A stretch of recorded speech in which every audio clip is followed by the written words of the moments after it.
Hello and good afternoon, good evening, good morning, depending on where you're joining us from today. Welcome to today's episode of the PivotCast. This is my platform to bring super rad humans from around the world doing epic things in all walks of life and help share their story with you. Today I'm going to be interviewing, excuse me, I'm so excited, another Sara. Sara Bernadette. She and I connected online in Facebook land, and she is also a corporate escapee turned rebel. She let that rebel out of the box, and so we had a lot of fun connecting. And we're going to be talking today about all the different pivots that she's had through some different dream lives that she's had, and also how what she originally thought was going to take place ended up being something completely different and also just as rad, even though it wasn't in the container that she originally thought of. So, from off grid life to having a baby to thinking it was impossible and pivoting back to city life, we're going to share some very real human experiences here. Another very real human experience is technology gaffes. I've had my fair share of them over the series of this show, as you guys well know, and my laptop decided to go for the long sleep over the weekend. So we're coming at you live through my iPad, so you might not see me as the normal screen, but that's okay. We're here anyways, and we're ready to play. So without further ado, I'm bringing on Sara Bernadette, who is an artist, funky hair enthusiast, and potty-mouthed corporate rebel. She helps unstoppable rebels and rocket launching their offers without overwhelm of what's next, using simple to implement outside the box systems and strategies. We always love that. So without further ado, she is going to be added. There we are. How are we, Sara? How are you? Good, Sarah. How are you? I'm doing very well. It's Monday, start to the week for many of us, and I felt really good this morning because I chose to feel good instead of sitting in overwhelm. So I love Excellent. that's something that you help your clients with.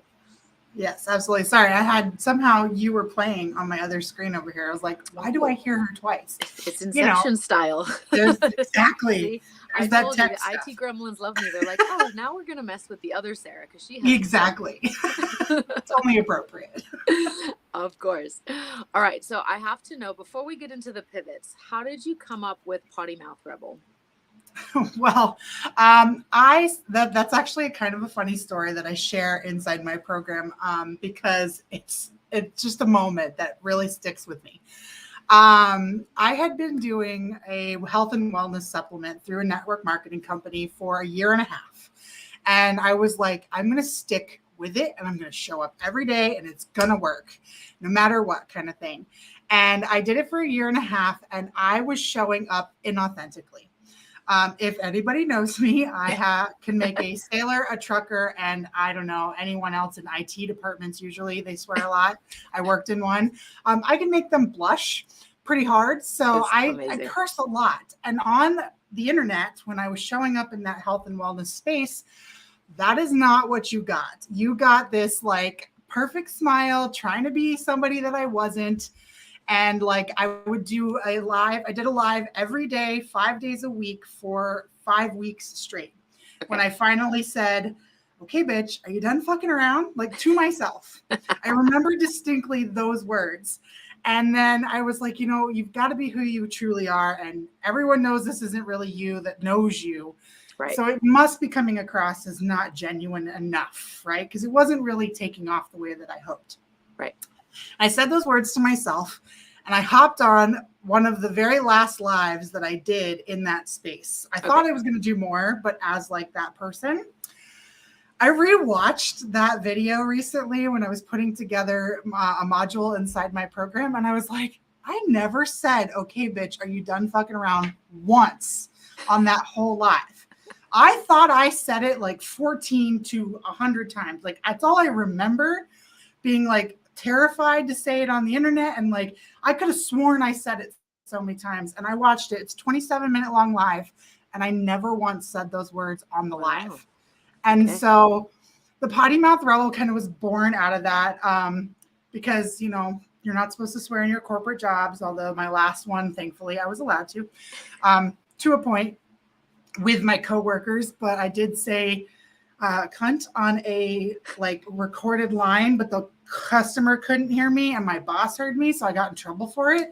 And I was like, why? She was being one. Like, why am I getting in trouble? You heard her. Right. She didn't hear me. So like, why am I getting in trouble here? And so that was kind of the moment where, like, before this situation of like, okay, bitch, you done fucking around. I was like, I should be able to say what I really feel in this situation. So I'm tired of working for the corporate world.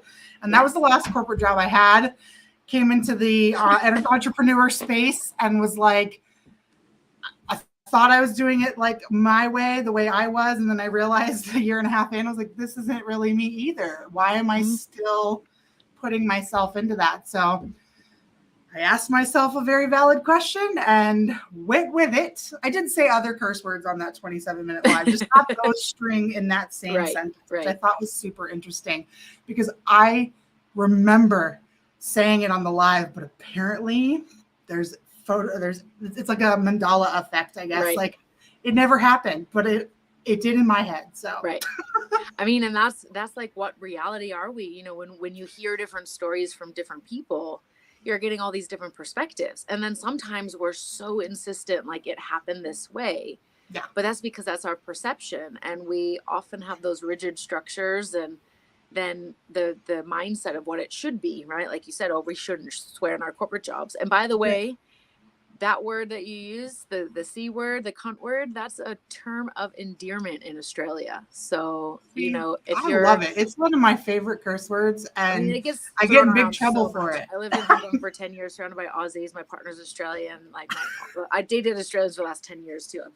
I've got that's a normal word, right? I'm like, oh, everybody thinks it's so taboo and conversation very frequently. See you next Tuesday, man. In the American language when we're just fucking around, you know? And so it's it doesn't have to be this harsh, aggressive, terrible word. It's what we make it, right? Right. Yeah. I like the see you next Tuesday aspect of it because that's how I end my Tuesday calls with my clients. Like, see you next Tuesday, bitches. Yeah. I mean, one of our coaches does that too. I mean, and I was just thinking to myself this morning, I was like, when am I going to schedule the new call when I have the next cohort start? Because I'm pausing my program. I'm doing some upgrades and evolution, and I'm relaunching it on September 8th, which incidentally used to be my wedding anniversary. So it's like new beginnings, starting over. But I was like, definitely Tuesdays, because I want to say see you next Tuesday. I think there's going to be a lot of coaches that embrace this that are going to be like, Tuesday's the day, man. Let's do it. Exactly. I mean, she started a trend. We're just rippling that effect outwards, right? Perfect. Amazing. All right. So this is Sara energy. Like, this is so good. So Sara, tell us about the pivot, pivoting from living off the grid and then pivoting back into city life. I know you said there's a lot of other pivots within that, but what was the original dream? And then, take us on that journey. Yeah, absolutely. So Support Solutions, etc., is my original, like my main umbrella company. My initials are SS. Bernadette is my middle name. A lot of people have asked me that because I just had a daughter and they're like, did you name her Bernadette? I'm like, Bernadette's my middle name, you weirdos. That's not my last name. Like, calm down. She's named after my grandmother, just like I am. Anyway. So SS, etc., which meant Sara, my last name, which happens to be my ex-husband's, but we won't give him any credit right now. It works out great because the guy I'm with now, his name is Scott. So we can just keep it Scott and Sara, etc., and call it a day, right? But Support Solutions, etc., came about initially as I wanted to do a VA business, virtual assistant, because I was like, I don't mind helping other people get their businesses moving. Like, I absolutely love the idea of helping people with their business, getting it off the ground, whatever it takes, kind of thing. And it was still very new for virtual assistants out there when this happened. I think it was like, well, maybe not that new for me, my world anyway. It was about 2017. We hadn't bought our off-grid property yet, but we had met that in that range, or I had done it, I think maybe before I met Scott. And I realized as I was trying to promote it and as I was putting together my offers, I was like, everything I am asking people to pay me to do for them is some corporate type shit that I used to do in my jobs, like billing department. I was like the master detective in the billing department, finding where the money was at, why their bill hadn't been paid and when they say they paid and they didn't, all that good stuff. And a couple other tasks that I was like, I don't even want to do this shit in my own business. Like, why am I asking people to pay me to do this in my world right now? Like, that sounds miserable. So I literally shelved it. Like, I let the domain name expire. I put everything on the back burner and just was like, I'm just going to focus on something else. And in 2018, we bought a 10-acre off-grid property with nothing on it but trees. Okay. We bought a 1990 RV, and it did not have slides in it because it was a 1990, and it barely ran and barely got to the property. And we didn't intend to like travel with it. It was literally just park it and live in it kind of thing. Yeah. 260 square feet, like tiny house living without having to build a tiny house from scratch, which was also one of our dream like lives. And I decided in that moment, I was like, okay, well, I can kind of work on that in the back end. Everything was on cell phone because there's no internet on an off-grid property. You have to like have a cell phone connection.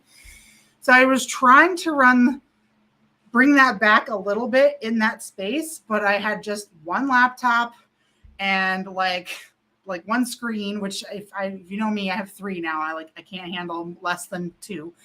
And I was like, this isn't really working in this space. We'll see. Maybe it'll come back. I don't know. But I started the health and wellness journey in that same moment and brought that back. I had been with a previous company, found the product again when it shifted to a new company, and was like, let's do this. I lost 120 pounds total, which is the reason I got pregnant, which is something I did not think was possible. Everybody I'd ever dated before me went on to have children after me. So I was like, well, I'm the common denominator. I'm the problem. And with that health and wellness journey brought me something I thought absolutely impossible. And I am so grateful for it, despite the fact that the financial side of that business never really took off for me. Partly because I wasn't showing up as my true self. So when I decided to bring support solutions, et cetera, back, I had literally asked people to have me build them a website or design a logo or a business card for stupid low amounts of money. Like, I would never charge that now because I realize how much work is involved. But I was like, I just got to make a bill. And I was honest about that. I was like, hey guys, trying to make a bill. If anybody needs one of these 3 services, here's my pricing. Like, super honest, super just, this is what I'm trying to do. And it took off. A couple people reached out, asked for business cards, which I wasn't charging enough to make the bill on, but I figured I can't charge a lot. They're just business cards. And one person reached out for a website. So I made my goal for the bill. It was only like $100 bill that we needed to cover. That was a surprise. And mind you, we're living off grid. We're 50 miles from anywhere that I could get like a corporate setting type job. Right. And Scott was running a roadside service business, which was few and far between. But we were maybe making like $150 a week combined. Thankfully, the property was paid in full. So like our bills were very minimal. Right. Which is one of the reasons. It shows that it's totally possible, right? A lot of the things we need. Yeah. We actually not exactly comfortable all of the time, but it was what we needed. It was just us and our 2 little dogs. Eventually 4 dogs. We had my parents' 2 big ones when they were trying to sell their house. Okay. 260 square feet and 4 dogs is not a good thing. I don't recommend that to anybody. Especially when they just lay in front of the bathroom door that opens out and you can't get out. That's fun. But I digress. So I put it up there and I said, hey guys, like, this is what I'm trying to do. And I brought it back. And at one point, our neighbors offered a owner carry on their 20-acre parcel with a house. It was just a 1970 something single wide. Had power, like a real solar system, not just a generator for power, had a backup generator, had a septic tank and like a toilet that flushed normally. Like, we didn't have to have somebody come out and pump it. It was very different, like more real life, if you will, versus the tiny house in an RV off grid. Right. And we moved into that property. I still think they're crazy. They didn't even ask if we were making enough money to cover the mortgage, which was very low still, but they didn't ask. And so we bought our first house, making the least amount of money we have ever made in our entire lives. Wow. Which is extra crazy. We had the other property. We used that as a collateral for a loan to get our down payment and get us in. Something we thought absolutely impossible. And so I took the opportunity, being in a real space, not an RV, with real power and the ability to add more screens, gave me the opportunity to really focus on support solutions, et cetera. So I ran with it. I started initially just as a digital design agency, website design, logos, business cards, graphics, you name it. I was building that specifically for the not so tech savvy entrepreneur. And within that, the next pivot came because I found out that my audience was struggling with how to talk to their audience, like who they were trying to reach and like how to present that offer to them. And such, more of the potty mouth rebel came out with my coach concept of I wanted to coach people on how to develop out their offers so that they could really be talking to who they wanted to. I had just gone through this process for myself because I wasn't attracting people that I really wanted to work with. Yeah. I was attracting everyone else. And then it was kind of like, well, it didn't really flow. But when I stepped into the potty mouth rebel and my true self fully, I started attracting the people that were like, yes, this is what I'm looking for. I'm going for this energy. They wanted something alternative. I support those unstoppable rebels, the ones that no matter what, they are going to do whatever it takes. I mean, sound familiar? I will not stop. I will never give this up. Very tenacious. And I want to do it differently. So the rebel energy of my design work, I don't want to do it the way anyone else thinks it should be done. As my coach says, no pink, white, and taupe. Yes. It will be absolute, like bold, in your face, colorful, whatever you feel it should be to attract the people you want. I mean, I have purple and pink hair. I wear bright blue glasses with like crazy. I don't do boring. I mean, black and white is what I wear just so that it doesn't clash too much. But every once in a while I'm in tie-dye. So like I wanted to match my brand to me. Yeah. As opposed to trying to force myself to be this like perfect brand that society thinks is appropriate for what I do. And I was like, fuck that. Yeah. So I went into that and then added the coaching element, which is now the current combination, the digital design plus the coaching for a full service kind of package of let's build your brand from the ground up. Let's really discover who you are so that when I design something, I actually get you the results you want. Right. I will not take your money if you want to design something that I know will not get you what you're looking for. Like, I just can't. That's unethical of me. So I will make sure that your brand matches you, but we got to figure out who you are. So let's do it. I love that. And I think a lot of people don't really know who they are. I've had a lot of conversations over the last couple of days. And even the ones who do know a lot of who they are, there are always little kernels that are still left to find, right? That it's a never-ending hidden process. away. I'm still We've stored them away. Yeah, like a chipmunk, right? That's like got all this stuff in their cheeks and they're like storing it for winter. So we've like hid that shit from ourselves so well that sometimes it takes a lot of time for it to be revealed, right? And be uncovered. And I think a big reason for that is when we did let it out, society said, oh, no. You can't be that way.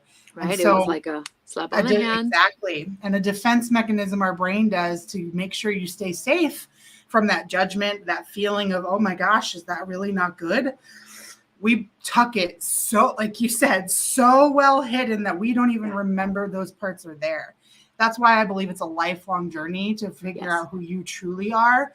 And while I seem to have my shit together, I promise you there's so much more to me than I am allowing myself to find because of things that have happened even before all of this. Ex-husbands telling you they never loved you and leaving you whatever. And ask you to borrow your car to go on a date the next day after they ask for a divorce. That kind of fun stuff. That leaves a little bit of a I can't be my true self because when I do, bad things happen kind of energy. And my brain's like, yeah, girl, we're not going to talk about that right It's like Monica's closet in Friends. Yes. Her closet of shame or whatever she Yeah. calls it. Yeah. Yeah, like don't go in there. We don't open that door. And Yeah. that's how my brain But likes you know what to happens is when we just stuff shit in that closet, eventually when it you has like to you come like out. go like this and you're like, oh, and you like slam it shut, eventually it's just gonna all come crashing down Mm-hmm. on you. So And might as so well we open can, it and clean it yourself. yeah, we can wait for that, like being drowned in it and covered, or we can just face the monster, turn around and face it and start to clean it up, as you said. Absolutely. I love that. And I think this is a really My important my goal. process that we go through multiple times, right? Like you said, that your original dream was this off grid living. And then now you have a new dream. Like you've breathed life into this new dream, which at first you thought, oh my gosh, it's impossible. But now you love it. And you're getting to also embody yourself more and have your brand show up in a different way. So, what for you really helped you to kind of let go of the old dream so that you could embrace the new dream? So in this particular situation, there was a lot of things outside of my control. Obviously, I mean, I made choices that got me pregnant. I didn't exactly, Wasn't immaculate conception. We I could would have a know. totally I was different not. Although it conversation. kind of feels that way when you're just like, how is this possible? It's never happened before.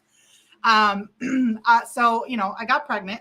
So I had to start thinking about other things, not just myself. I mean, obviously I was in a relationship, but like we were building the dream together, or at least attempting to. I was spending a lot of time in the office and working on the business to make the money so that the other dreams of like goats and chickens and all that could have happened, Right. which we never got to. I'm kind of thankful because then I would have had to find a place to home them all. Right.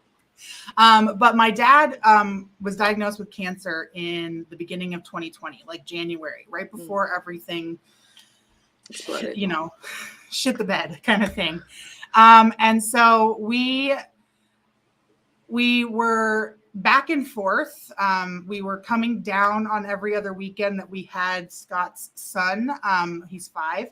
We would have him every other weekend, and they lived down here. So we would just come down. So we'd spend the weekend with my parents, do our laundry, because off-grid laundry is a whole different trip. And we would bring the dogs, and we would just hang out, and we would spend time together as family. And I was seeing how important family was, because we're not promised, to live till you're 80 and get to retire and do all the things you want to do. We were choosing to live the retirement dream then and there. And so we wanted to continue that by being, able to spend time with family, which is why we never wanted 9-to-5 desk jobs where we were stuck going to work. We had like the freedom to say, oh yeah, you need us to stay for a whole week? No problem. We can do that. We brought the dogs. There was nothing on the property that needed us to have attention, like to be there and like take care of it. And if need be, we had neighbors that could have handled that kind of stuff to help us with it. But with my dad having been diagnosed, being pregnant shortly after that, I guess it was like in 2021, I found out I was pregnant. The importance of family really drove our choices and deciding what dream to follow. And when my dad, we came down, we stopped coming down once we moved into that new house as often, because like we didn't need to get away from the tiny space. So we had plenty of room. His son loved the freedom. There was plenty of mud to play in, all sorts of boy stuff to do up in the 20 acres of off-grid living. And there were trains, and he's a big train fan. But we didn't come down as often. And we came down for, I don't even remember what reason, but my dad had gotten a lot worse than I was being led on by my mom. Right. And I was like, okay, so we got to do something here. And at that point, we were already kind of considering coming back to the valley being Phoenix area, city life, because living on 20 acres, totally off the grid with a newborn, the closest Walmart for anything being 58 miles away, closest grocery store being 20 miles away. Wow. And like a Family Dollar being the only like convenience store that's nearby for like last minute needs, like diapers, whatever. Yeah. And the fact that the previous January, which I was due in the January of 2022, we had 22 inches of snow and were snowed in for 3 days. Wow. And lived down 7 miles of really rough dirt road that require 4x4 to get out of. I was not exactly planning on giving birth on my property, which I'm Right. glad I did, because I needed a C-section. So that would not have gone well. I would have been air vac out of there. I was like, I don't want to risk any of that. And with my dad being a lot worse than we thought, we decided, like, okay, let's talk about it. We made our pros and cons list. And when we realized that the cons were like, we won't be able to see the stars, we won't have the peace and quiet, and you can't be as loud as you want when there's no neighbors around for half a mile. Like, that was the only thing wanting to keep us there. Other than that, everything we had dreamed of doing could still be possible down in Phoenix. Like owning chickens. You can do that down here if you have the big enough property. The self-sustainable life you can still do even in the city. And all of those dreams that we had of the off-grid world, like, yes, not seeing the stars kind of sucks, but we can drive 20 minutes up north a little bit and see them if we want to. The peace and quiet, we actually have it now, but we didn't when we first moved down here. My parents lived directly next to a very busy road, and it was like, holy cow, I didn't realize how noisy the city was. Now the property we're on is much quieter. It's much bigger, so we can actually have goats and chickens if we wanted to on this property. Our neighbors behind us actually have goats. Nice. And we moved in, and a month later, my dad passed away.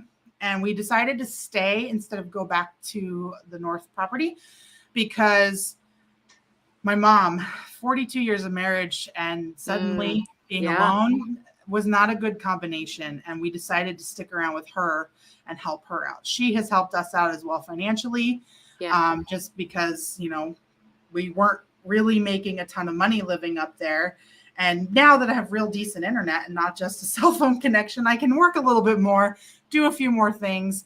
And we went from everything being 50 miles away to literally, I won't drive more than 5 minutes to get to anything. So I'm super happy about that, because I'm an introvert / extrovert that doesn't like to be around people. So I don't leave my house very often. But my doctor, my vet, everybody's like within a 5-mile radius of my house, and it's glorious because I don't have to drive at all, which saves us a ton of money on fuel. Yes. And I think this just goes to show what a lot of people, like, the American dream, we all get sold this idea of like, oh, you need this huge house. What are you going to do? Fill it with crap. And then you need 2 cars, and then you need all this stuff.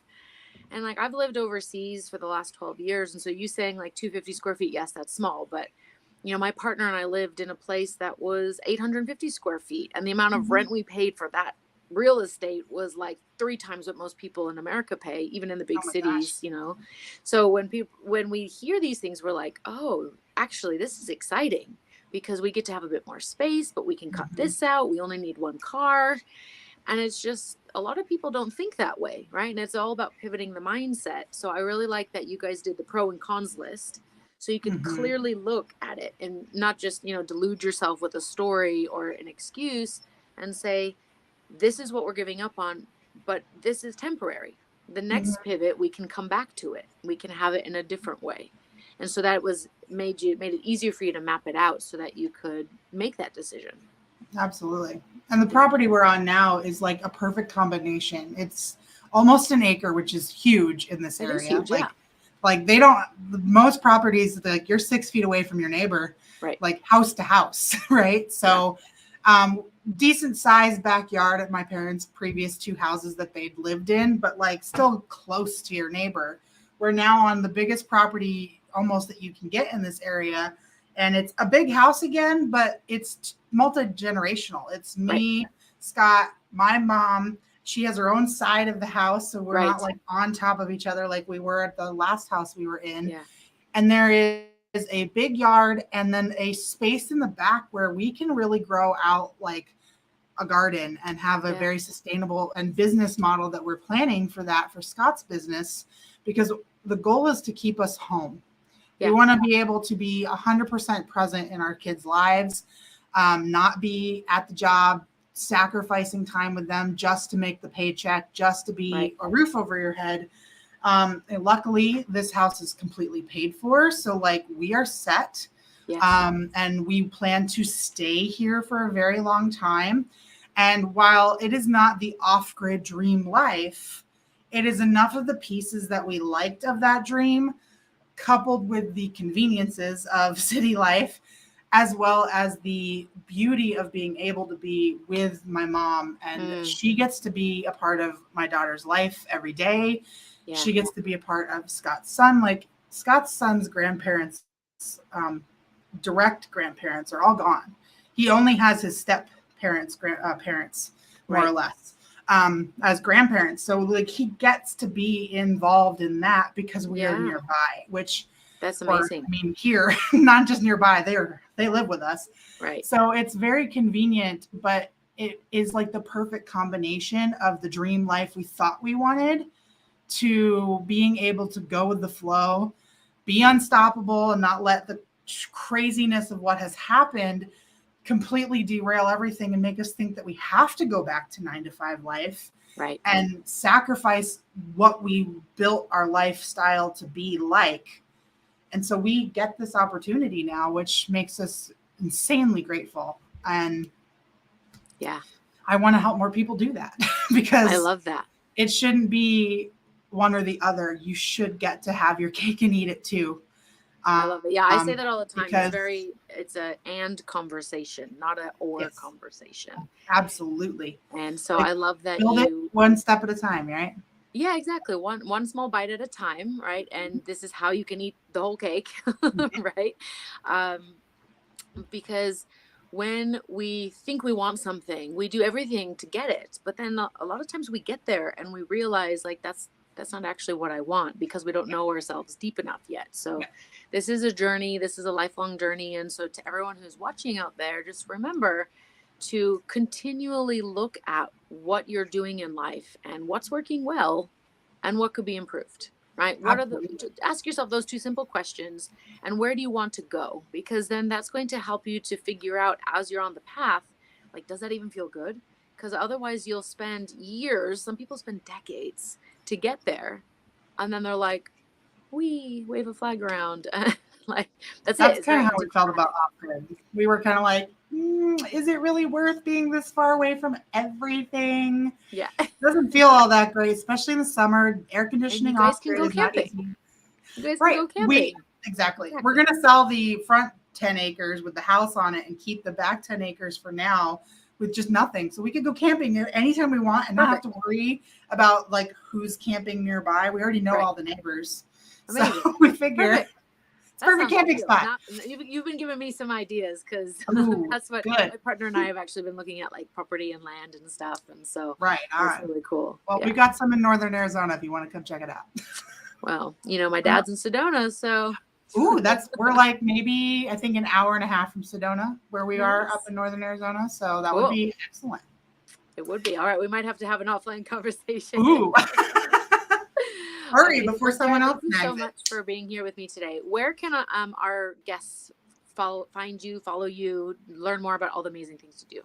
Awesome. Well, I'm primarily hanging out on Facebook because I'm an old lady and that's where I think is the cool place to be. I'm in Instagram under @PottyMouthRebel and @SupportSolutions, etc., which is ETC for those of you. I think I got it right. Maybe it's ECT and I did it wrong. Who knows? Who knows? I'm a rebel. But www.pottymouthrebel.com or supportsolutions, etc.com. Either of those websites will work. And Sara Bernadette on Facebook, you can find me there. You'll know it's me. I've got crazy hair, colored hair in my photo. I like to keep it recognizable in some fashion. So look for the colorful girl with the blue glasses and you'll likely find me. Until I buy new glasses eventually. You'll get there. You'll pivot into the new glasses.